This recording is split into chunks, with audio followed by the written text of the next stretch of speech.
حقن التخسيس بقت ترند بس وراها مشاكل كتير ومحدش بيقولها لك.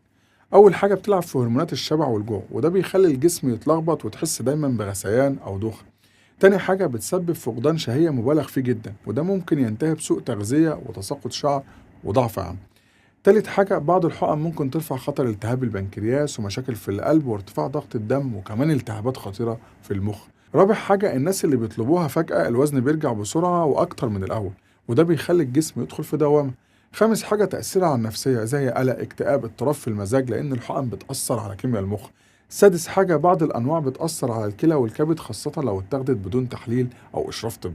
وسابع حاجة وفي ناس تاخدها من غير وصفة ومن مصادر مش مضمونة ده ممكن يسبب تسمم أو حساسية خطيرة وشفناها قبل كده. وأخيرا هي مش حل سحري لأنها ما بتغيرش أسلوب حياتك، ولو ما غيرتش أكلك وحركتك هترجع لنقطة الصفر تاني. خد بالك صحتك مش لعبة ومفيش حقنة هتغير كل حاجة من غير تمن. وربنا يحفظكم ويسعدكم.